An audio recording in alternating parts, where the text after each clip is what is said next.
Is it time for a mind shift? If you don't know what that means, then join your host, Dr. Clint Haycock, a former evangelical Christian pastor and Bible college teacher of over 20 years, along the journey of deconstruction and reconstruction of faith, life, religion, and spirituality.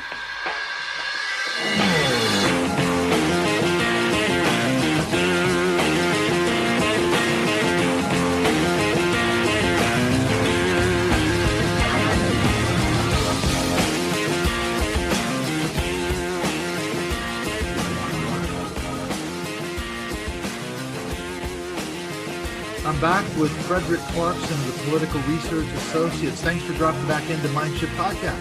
Thanks. Glad I didn't mess up so badly with having me back. Oh, no, it was good. In fact, we had a Zoom call, what was it, last month or the month before? I can't remember. Like you said, it's been the COVID fog, but everyone thoroughly enjoyed that call. Very informative. You're obviously up on what's going on in the Christian right and Project Blitz and all that. So, yeah, thanks for doing that as well. Sure, glad to do it. Okay, so the reason we're chatting is you wrote an article recently on the religion dispatches, and it was about someone from my home state, Washington State in the United States, a guy named Matt Shea. He's kind of the main figure, but there are some other names in this article. Why should we be concerned about a guy named Matt Shea? Because I know a couple of years ago he was all over the news, and then he's kind of faded away. Why are you bringing him back out now? Well, for several reasons. He's an emerging leader in his these days. He, for a decade, he was in the state legislature and actually was the chairman of the Republican caucus in the State House of Representatives. But his own Republican caucus expelled him as chairman after a report that they had commissioned came out that showed that he was not only present, at this right-wing armed occupation of a state wildlife reserve, the Malheur State Wildlife Reserve, a couple of years before, but he was involved in the planning. And they really saw themselves as insurrectionists, as we like to say now. And so the report, which was produced independently, described him as engaged in domestic terrorism and was a threat, and I'm paraphrasing here, to political violence. His post-legislative career suggests that that's still the case. And he's an important and charismatic political leader of the far right. Now, I know we're going to get into Matt Shea, but one thing that strikes me right away, okay, yes, you say he was expelled from his post in the Republican Party in Washington State, but he didn't actually resign, did he? He just finished his term. They said they stripped him of all his committees and took away his title, but he didn't actually formally resign. Isn't that right? That's right. Nor did they expel him. Right. They didn't actually kick him out. But what's interesting, I was just going to say, looking at the bigger picture, here we've got today a person like Marjorie Taylor Greene, Matt Gaetz, nothing. Crickets from the Republican Party, even just a couple years later. Does that say anything about where the Republican Party has gone since the Matt Shea story broke? At least then they were willing to confront part of it and launch an investigation. Well, I think what's true in Washington is true in both Washingtons is that neither is the Democratic majority taking action. They have the power. In case of Washington, D.C., I recall, in the month following the insurrection, Nancy Pelosi, the Speaker of the House, standing at the podium, angry and pointing. You couldn't see who she was pointing at. She was pointing at somebody, saying that members who were involved will be expelled and there will be consequences. And I thought, wow, she's really going to do it, but she hasn't. Nothing. And neither did the Washington State House of Representatives, which had a Democratic majority that could have expelled Matt Shea for his activities. Mm-hmm. And even just in the last couple of years, as we say, the Republican Party has gone even further into, I guess, sliding into fascism. What do you want to say about it? I mean, I know that's not the subject of our conversation, but it is the context of it, isn't it? Because, yes, he was a Republican in the state of Washington, my home state. I'm not sure if I'm proud to say that I'm affiliated with that. That's where I'm from. And not just a Republican, but but a leader in the party. Right, and that's the thing. So it seems like there's this big report that comes out, as you say. It's something like 180 pages or more. It's a long report. The more comes out about it, the more details come about how involved this guy actually is. Because as you talk about in your article, He's involved with patriot churches. He's involved with some serious far-right militia groups. He's into conspiracy theories. How far down the rabbit hole does this guy go? Well, he goes to the point where he had also been planning, and the documents that exposed this and came out of the New York Times and elsewhere, showed that he and his patriot movement compatriot thought that there was going to be a civil war that would lead to the fall of the government of the United States, and they were preparing for a secessionist movement in the Northwest, and that would ultimately install Matt Shea as the governmental leader. So they had serious contingency plans, and plans that I suspect are still operational. I think they haven't given up the idea of doing exactly that. Yeah, I've been reading some articles on Shea in preparation for talking to you, and it is pretty interesting. It's a 108-page, I guess, was the size of this report. And of course, yeah, he went to Facebook and said, "I'm not going to resign. I'm not going to give in," and he actually didn't. But yeah, so he's involved in all kinds of stuff, because that insurrection thing he was involved with in Oregon, that was the Bundys. What can you tell us about that? Because that blew up. What was it, 2014, something like that?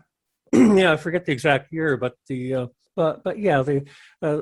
Bundys' family, the patriarch is this guy Cliven Bundy, and their several sons. They had ranch land, and they were grazing their cattle on at least federal lands, which is not unusual in the American West. There's a lot of grasslands, but they weren't paying. Right, they weren't paying their fair dues, and they didn't think they had to. And so eventually, the federal government was moving in to enforce action on them. And what happened was that they called in the Oath Keepers, sort of the famous militia group that was involved in the Washington, D.C. insurrection on January 6th, and others to defend the Bundy land against this enforcement action by the feds. And it led to a big standoff where the Oath Keepers actually had riflemen on high ground ready to shoot federal agents, and until the feds backed off, which they did. Oh, right.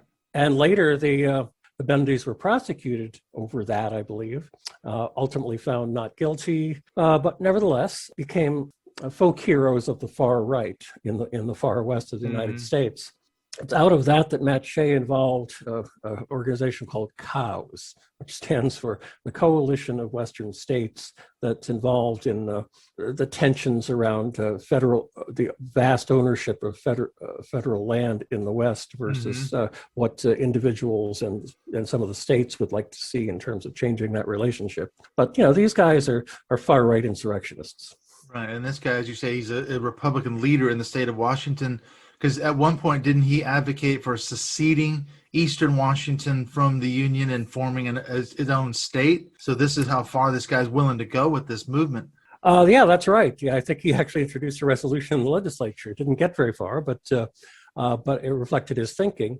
But there are a lot of secessionist movements sort of percolating around in the Northwest. Just in the last election, several counties in eastern Oregon, just south of where Matt Shea lives and works, voted to secede from the state of Oregon and to join the state of Idaho. Now, this vote is symbolic and doesn't actually mean anything, but they're not going to run off and join Idaho, although there's some in Idaho that would like to have them. But nevertheless, that's the state of mind among a lot of people in that part of the country. And as you say, he's in the perfect part of the country. You're talking eastern Washington, northern Idaho, Montana, that area, southern Oregon, eastern Oregon. I mean, that's been a hotbed for Aryan nations, far-right militia groups for decades now. I don't know how much of it's still going on, because I've heard that the government cracked down on a lot of those groups, didn't they? But there's certainly that area has been a hotbed for decades now. Well, sure, and they're still there. There's one group that's particularly active in western Montana, fairly close to Idaho, called Pioneer Little Europe. And they're actively recruiting white supremacists from other parts of the country to come and move to their area. hoping to create that, white supremacist homeland somewhere in there. So there are a variety of far-right factions. Some are more explicitly theocratic, others are more specifically white supremacist, or some, various combinations thereof, which is kind of where the Matt Shea people sit.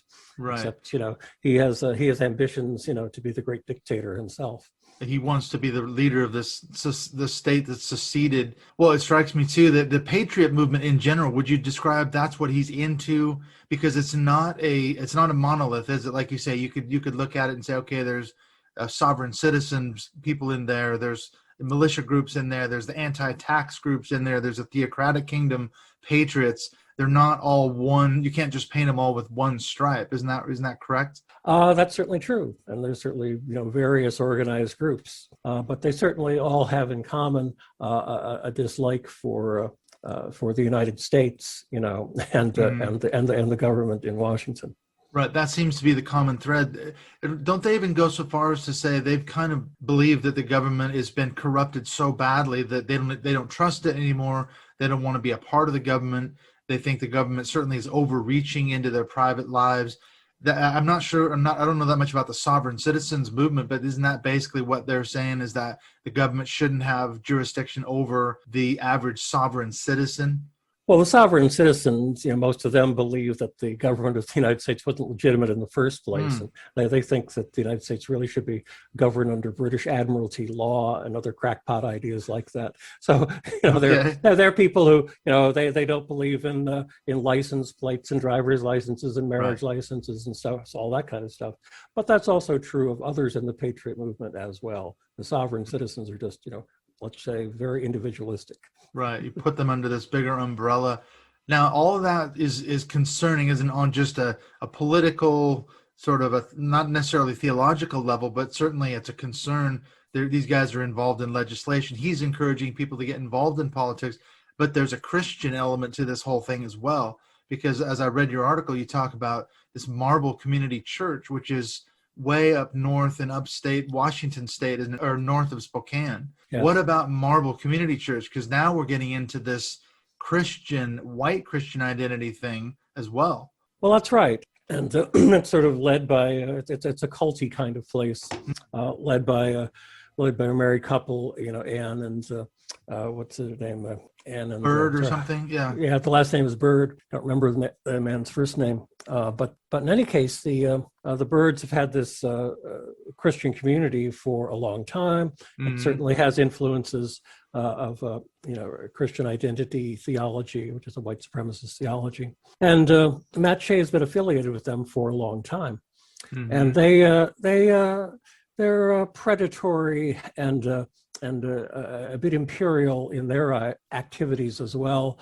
Source of mine tells me that they go about taking over other churches, and we believe that that's what just happened with the church that Matt Shea was going to be the new pastor of. I've learned about this after I wrote my article. Oh, right. But after his legislative career was over, he was the designated successor of this church called the Covenant Church in Spokane, and was on his way to a new career as an untrained pastor. Okay.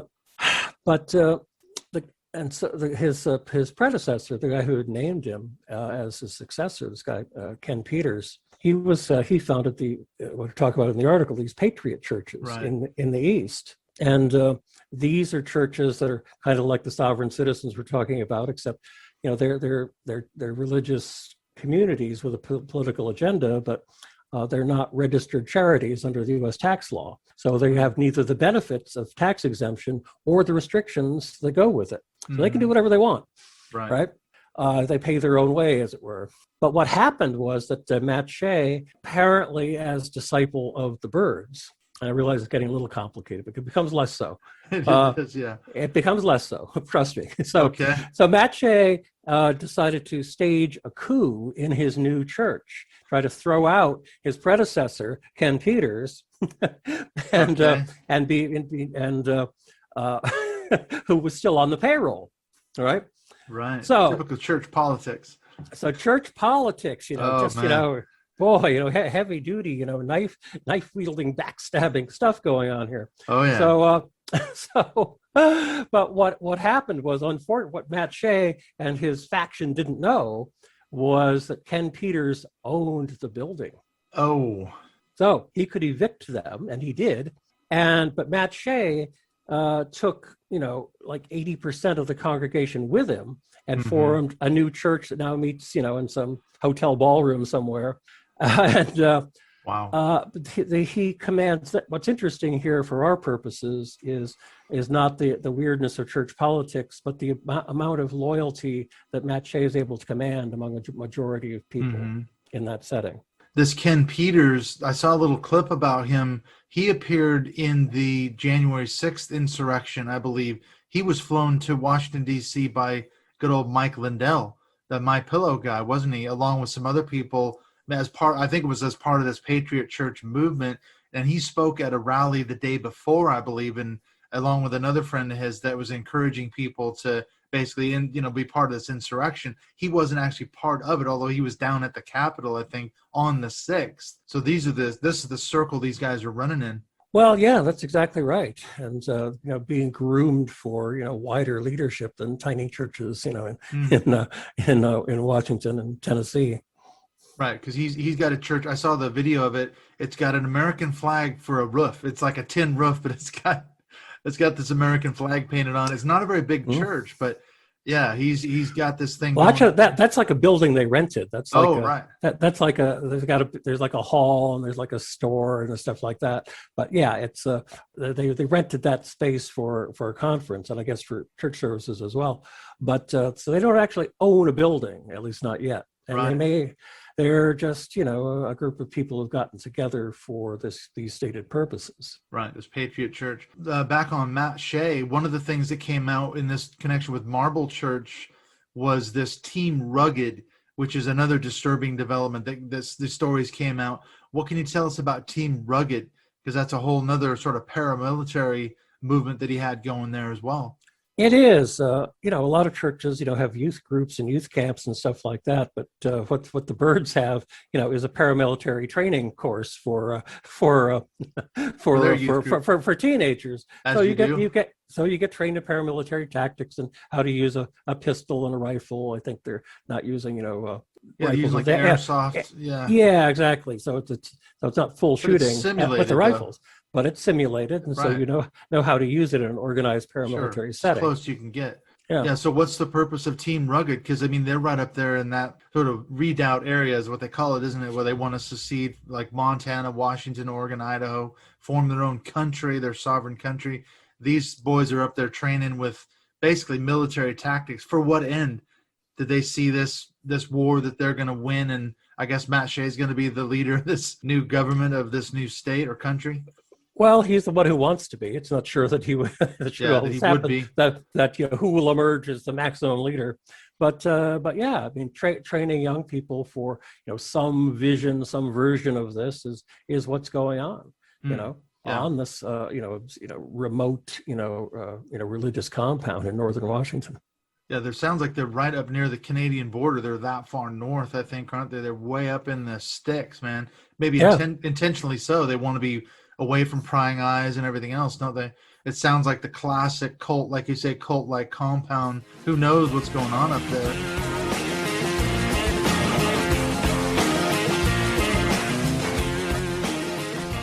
We will come back in just a few minutes with the second half of this really fascinating conversation with returning guest Frederick Clarkson of the Political Research Associates. Really fascinating stuff. We're going to be getting into this issue of the connection between Matt Shea and Timothy Taylor, and this is something that Fred has picked up on. This is a real concern because now we have, as he'll explain, a real explicit connection between kind of a white supremacist guy and Matt Shea and the Seven Mountains Mandate Dominion Theology. Timothy Taylor's coming out of the New Apostolic Reformation, the Seven Mountains Mandate stuff. So this is a really concerning connection, and we're going to try to figure out where the hell this whole story's going. Something definitely to keep a very close eye on going forward. So we're really grateful for Fred's research and his hard work uncovering what's going on in this crazy world of the Christian right and really the alt-right as well.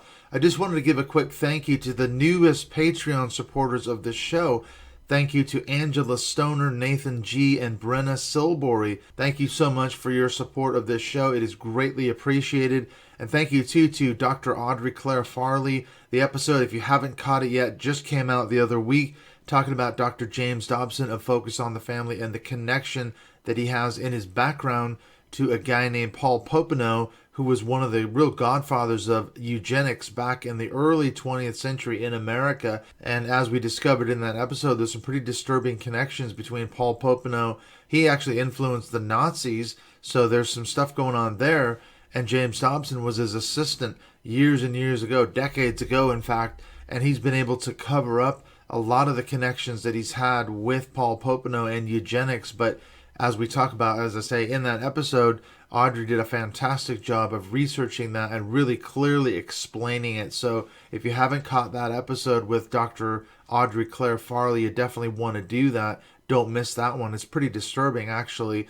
Now, what's coming up in the next few episodes here on Mindshift Podcast, we've got a really fascinating conversation with David Johnson of the Skeptics and Seekers podcast. We had a really interesting conversation about papering over the dark history of the church and racism. And David Johnson, that's what he used to do when he was an evangelical. He was actually a minister who specialized in racial relationships and racial reconciliation.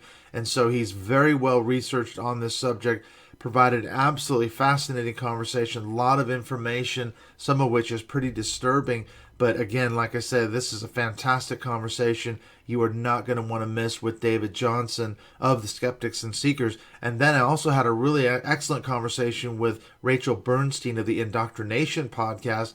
We're going to split that in two halves. The first half is going to go up on her show in a matter of a few weeks here, and then the second half is going to come out here on Mindshift Podcast. So you'll catch the first one on Indoctrination, the second half on Mindshift Podcast. We had a really fascinating conversation. The first episode we talked about, it's going to be on her show. A lot of it was about my own backstory and how I've come out of religion and sort of the journey that I've been on. And she then talked about in the second half this issue of mental health and religion. And I had a lot of questions for her because she's actually a therapist, and that's one of the things that she specializes in, seeing clients who are coming out of religion or who are actually still in religion and who are recovering or dealing with working their way through this issue of mental health, religion, and all the various things that religion can do to us, especially if you've come out of religion. That is going to be a very helpful episode. I think it's going to be a really good resource for you, talking to Rachel Bernstein of the Indoctrination podcast. And then the last couple pieces of news for you.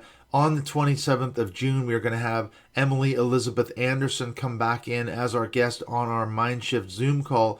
We're going to be talking about all things Gothard, and I know there's a lot of buzz around that because a lot of people in our closed Facebook group have also come through the Bill Gothard system, whether it was the ATI, the Advanced Training Institute, the homeschooling arm of the IBLP, the Institute in Basic Life Principles, which is basically, as I see it, a cult. I myself was raised in it.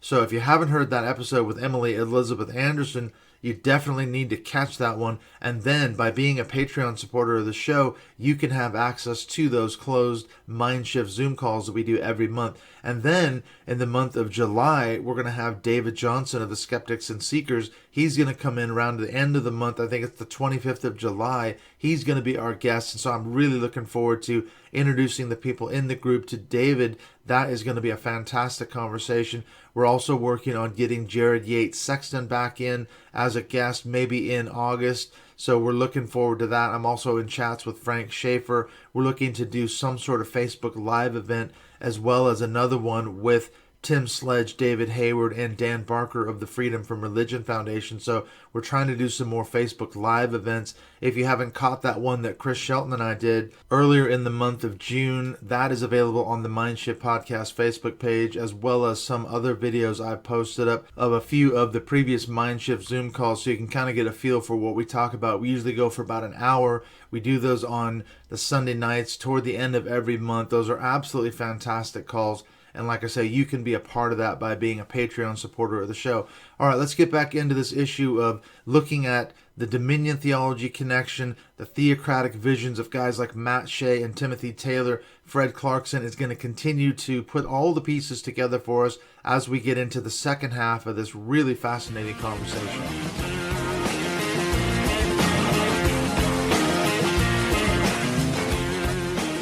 Now, what about the theological component of this? Because there was some mention in your article about the Seven Mountains Mandate Dominion Theology. There's another guy, his name's Tim Taylor. Now, this is not the Tim the Toolman Taylor. This is a completely different guy.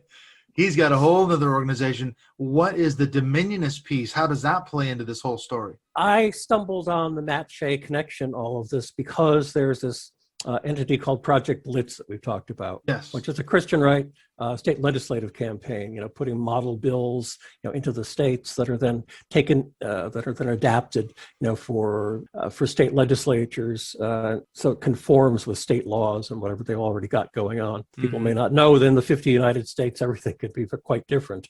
So, and those were organized, through these groups called state legislative prayer caucuses, modeled on a similar one in the U.S. Congress. And so Matt Shea was the chairman of the Washington State Legislative Prayer Caucus. Therefore, he was the chairman of Project Blitz.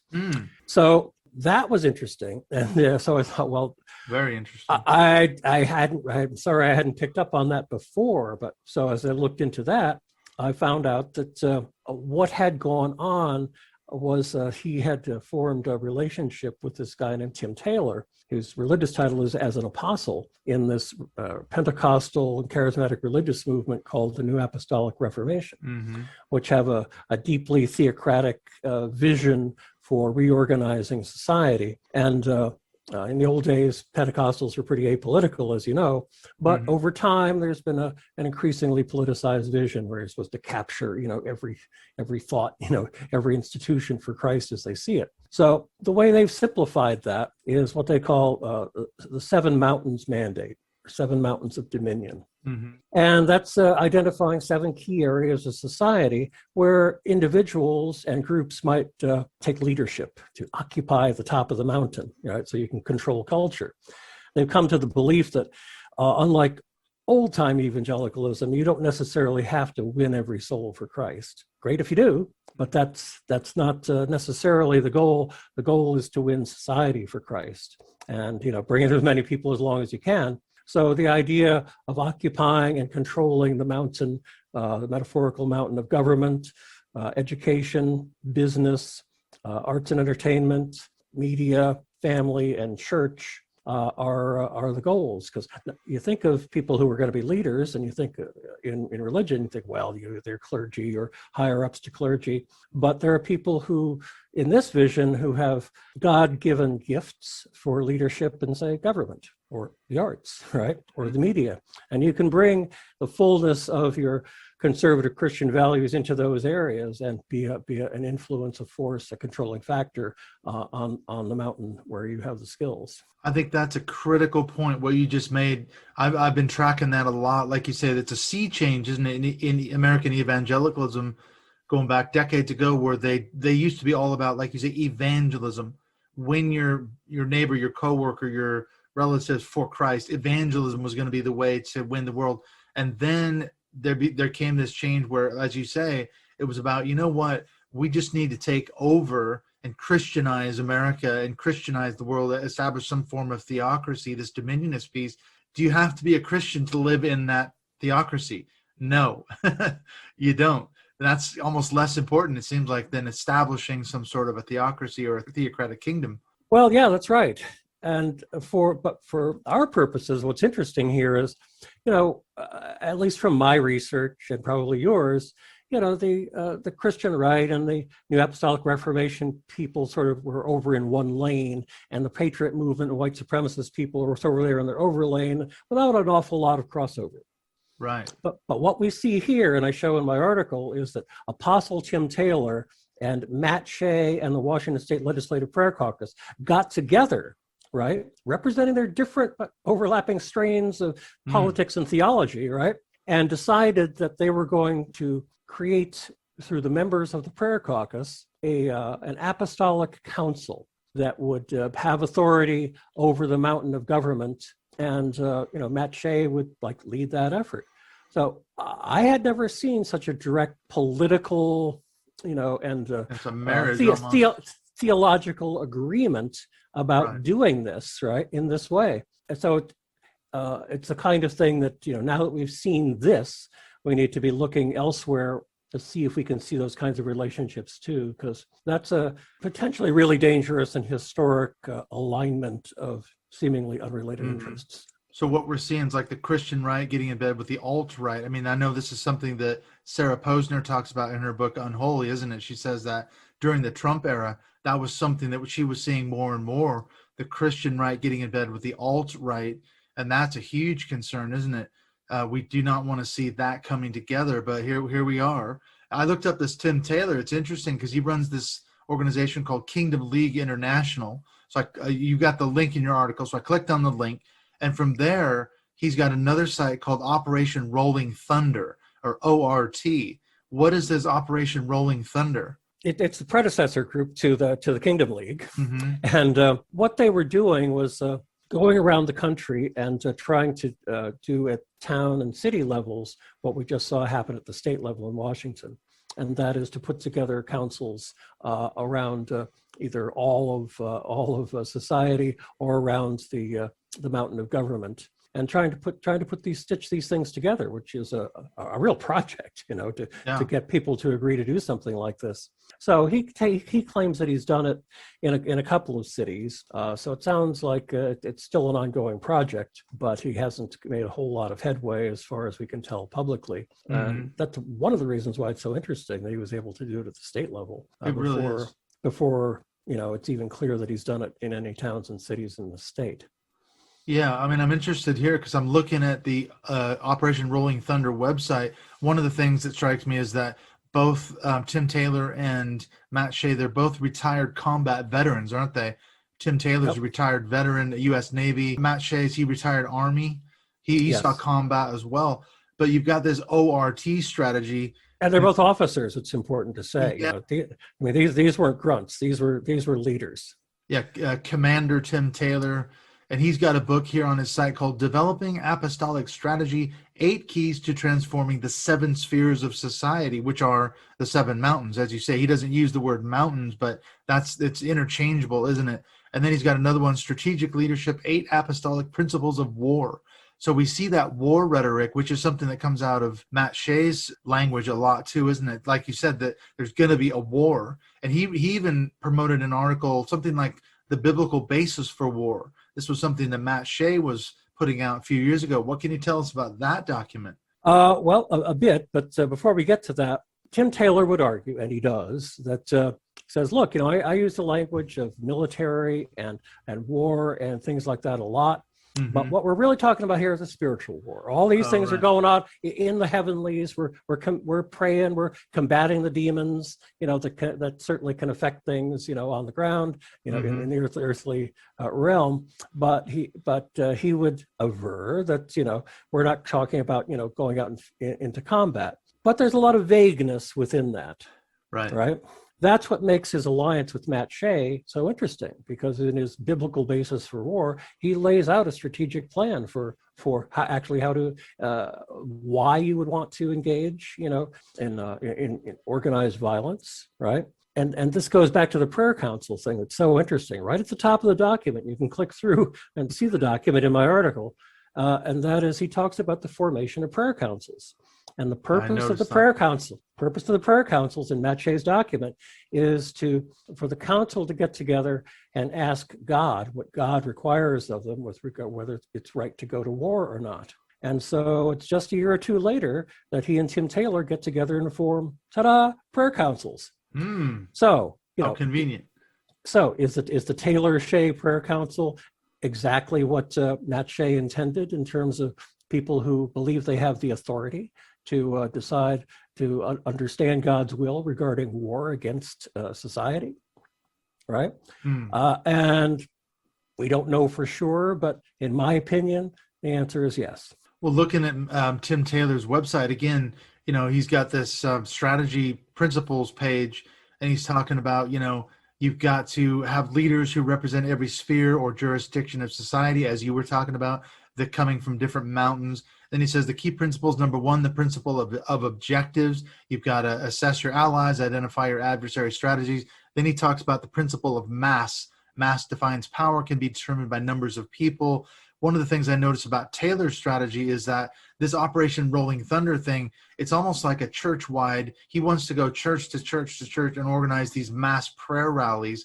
And somehow he thinks there's going to be more power in the more numbers of people that are praying and engaging in spiritual warfare and everything else, as you were talking about. Yeah, that's right. And it's always a little vague as about exactly what that power is. How many prayers, how many people do you need to move the heavens, to move God into action, to intervene in worldly affairs? He and his colleagues never say. It's a more is better kind of thing. And it's also unclear, as to is it like, in the Old Testament, where you engage in imprecatory prayer and ask God to strike down his enemies, meaning your enemies? Or, is it a situation where, or both, where they identify, the church as they understand it, all these collected people, these masses, these various aligned churches as the body of Christ, and they understand themselves to be acting on God's behalf in the earthly realm. So when they're praying to God, they're asking God's permission for them to take action, or is God going to take action himself? It's a little vague. How does it work? A little vague. How does that work exactly? But I think that as a practical matter, some people are going to be more spiritually inclined, and other people are going to say, yeah, that's God. This is what God requires. We really need to, if it really is up to the church, it's up to me to take action. And we see a lot of individual, vigilante action that's inspired in that way. Right. People who assassinate abortion providers and that sort of thing. But Matt Shea says in his document on the biblical basis for war that, the assassination of tyrants is completely justified, So they see themselves as godly warriors in both the spiritual realm, and in the physical realm. And they're really, Matt Shea's document, they're unambiguous about it. And again, that's why I underscore how important it is that Tim Taylor, who historically has taken to a pretty traditional view about doing battle in the heavenlies, is engaged with Matt Shea. I think it's no small thing. I read through that document, The Biblical Basis for War, that you link in your article. And what struck me about it was it's kind of a biblical theology of the Bible's view of what they would call like a just war or a holy war paradigm. It's an argument, and I noticed that as well. There's a vagueness to it and I think people asked Matt Shea, they said, okay, what are you doing with this document? And his response was, all it is just a record of what the Bible presents. I'm not saying it's for today. And they're saying, but then why are you promoting it? Why are you saying, because he starts, using language like a guy like Rushdoony. He doesn't mention Rushdoony, but he starts talking about killing, gays and incorrigible teens. And I'm thinking, this is straight out of Christian Reconstructionism. He wants to apply the Old Testament law to today and our society. Yeah, I think that's exactly right. And he's unambiguous about it. He also, in other public thing, for when he was asked about it, he also distanced himself. Oh, well, they're all just some notes for some sermons. Just, you look at that thing but they're not notes for sermons. Or if he was going to riff off the thing, but the document, it clearly shows it's an outline for how to think about the biblical basis for war. Hence the title of the document. You got to do this and you got to do that. Maybe, you got to get God's permission first, and you got to get the prayer council together second. But then after that, it's like, how are you going to organize yourself for combat? And it's pretty clear.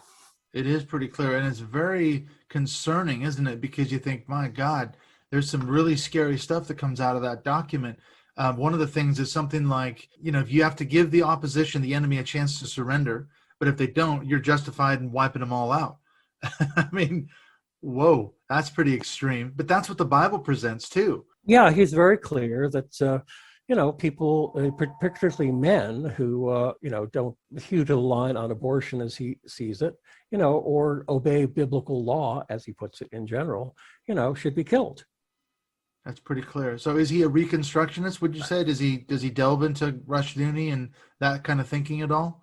I haven't seen, exact Right. language or exact echoes, but the ideas are there. And I think even Rushdoony doesn't say go out and kill everybody who's Sure, yeah. violating biblical law. He's a systematic theologian, and he says, well, in certain cases, but Right, yeah. if Even you Rushdoony, he if you would violate, balk at that. he would be. Rushdoony was not a vigilante, and Right. He he had was his problems for sure. he was a serious theologian who thought things should be done certain ways, but you don't run off and do crazy stuff. Yeah. So it sounds like the two kind of things I'm picking up on. One is people need to be aware of this connection between this Christian right and this dominionist piece. And then the second thing is, what's Matt Shea doing now? Because that, he seems to be out of the public spotlight. He's not a legislator anymore in the state of Washington. He didn't seek re-election after he was censured and everything else. What's he doing now? Is there a danger that a guy like Matt Shea poses currently? Well, sure. There's no indication that he's changed his intentions, religiously or politically. He's still aligned with the Birds. He's still, an acknowledged patriot movement leader. He still has, a radio show. He has people on regularly. Right. So he's got a congregation of 400 people who are tithing to him. So he's still leading a church somewhere in Washington State. Yeah. Right in Spokane somewhere. I could tell you the name of the hotel, but I've forgotten off the top of my head. But yeah, he's around, and he obviously needs to regroup a little bit since he didn't get to take the church that he tried to overthrow. But he's still a presence, and somebody not to be underestimated. What's concerning to me about guys like Matt Shea are guys like Greg Locke. And here's another guy right now. Okay, he's not necessarily in that maybe patriot movement, but he's gaining his 15 minutes of fame, and it's not going away, is it? He's actually garnering more and more followers off the back of his conspiracy theories, his anti-vax stuff, his anti-mask stuff, his pro-Trump stuff. So Greg Locke is blowing up right now.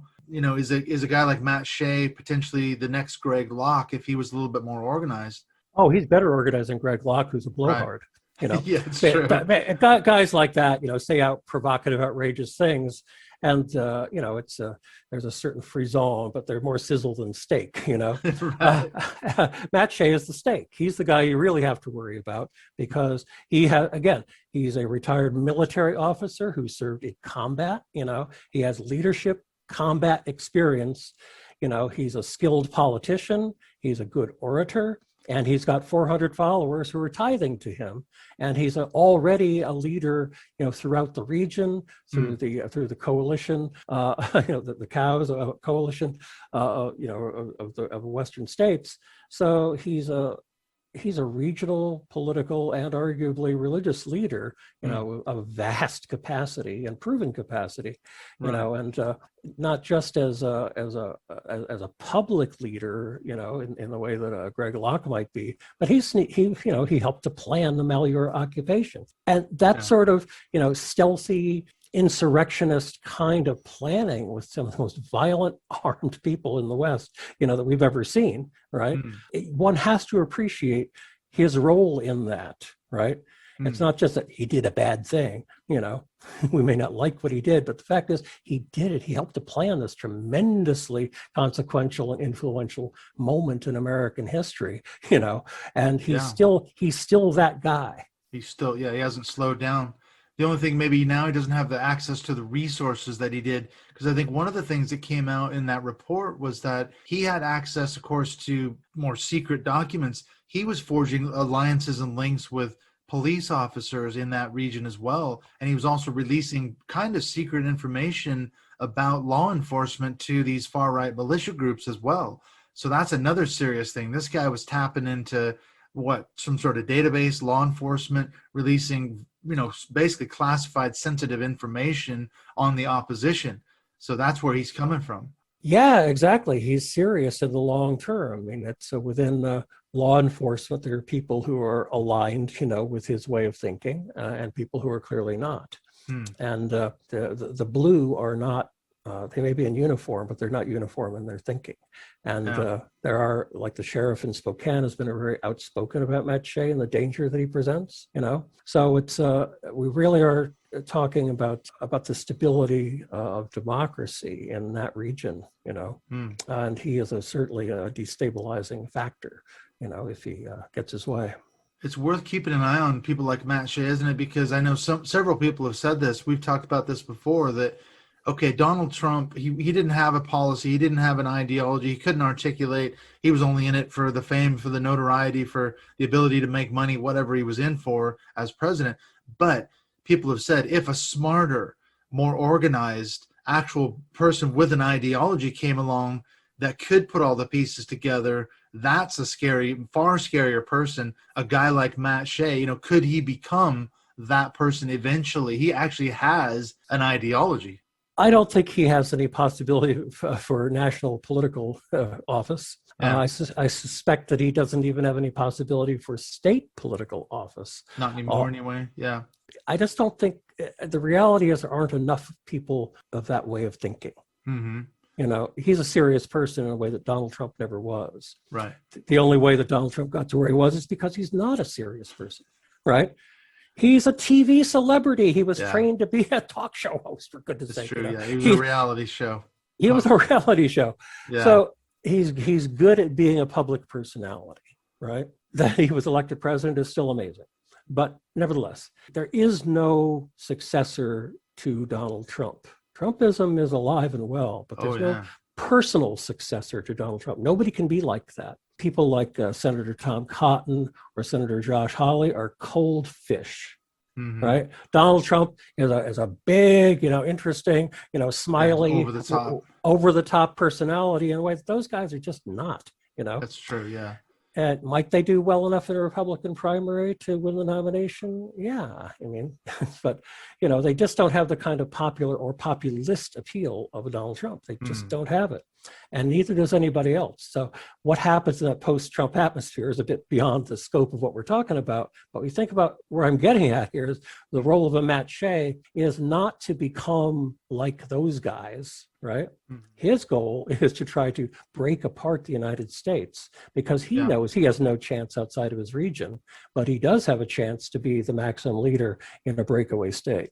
Right, and that's the danger, and he could form the state of liberty up there and break away and secede from the Union. So whether or not a guy like Matt Shea is successful, he certainly bears watching closely, doesn't he?